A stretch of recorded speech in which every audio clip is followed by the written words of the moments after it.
নমস্কার, মিষ্টু দাস গার্ডেনে সবাইকে স্বাগতম। আশা করি সবাই ভালো আছে, আমিও খুব ভালো আছি। কিছুদিন আগে ধুতরা ফুল গাছের কাটিং বসিয়েছিলাম, একটা বালিতে, একটা কোকোপিটে আর একটা মাটিতে। দেখো তিনোটাই খুব সুন্দর হয়েছে। কেমন হয়েছে কমেন্ট করে জানিও, আর ভালো লাগলে অবশ্যই একটা লাইক করে দিও। দেখো এখন আমি আমাদের নতুন বাড়িতে এই গাছটিকে মাটির মধ্যে প্রতিস্থাপন করব, কারণ ধুতরা ফুল গাছ অনেকটা বড় হয় আর অনেকটা জুড়ে হয়, টবে ভালো হবে না, তাই ভাবলাম মাটিতেই বসিয়ে দিব। দেখো গ্রো ব্যাগ থেকে মাটিটা গাছটি বেরই হচ্ছে না, কত কষ্ট হচ্ছে বের করার জন্য। আর আবার তোমরা ভেবো না যে আগার দিকটা নিচে দিচ্ছে আর শিকড়ের দিকটা উপরে দিচ্ছে। আমি গ্রো ব্যাগ থেকে গাছটি বের করার চেষ্টা করছি, অনেক কষ্ট করার পরও বের হচ্ছে না, তাই ভাবলাম যে কিছুটা মাটিকে সরিয়ে নিই, তারপরে আস্তে আস্তে বের করব।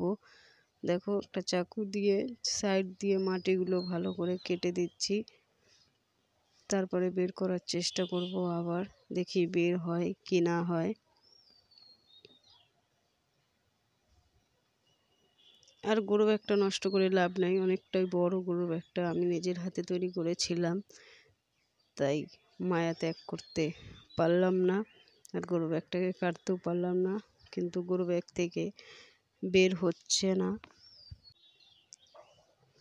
তারপরে আবার কিছুটা মাটি সরিয়ে তো আবার চেষ্টা করছি, তবুও হচ্ছে না। এবার মাটি অনেকটাই কুচে কুচে বের করে দিব, তারপরে দেখি হয় কি না হয়। না হলে আজকে এই গাছটি আমি প্রতিস্থাপন করবই না।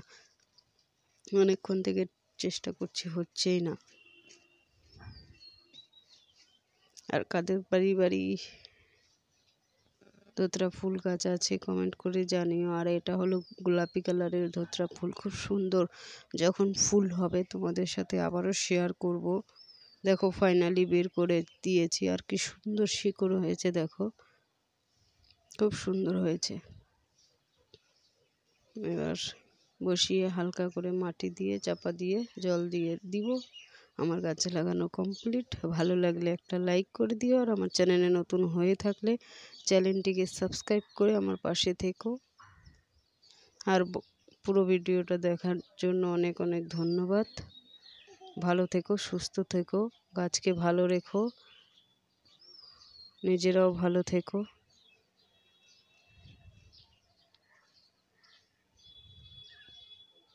আমার গাছ লাগানো কমপ্লিট, জল দিয়ে দিলাম। এখন তাহলে চলি, টাটা। দেখা হবে পরের ভিডিওতে। আবার গাছটি পুরোপুরিটাই দেখে নাও কেমন হয়েছে। ফুল হলে অবশ্যই তোমাদের সাথে শেয়ার করব। এখন চলি, টাটা।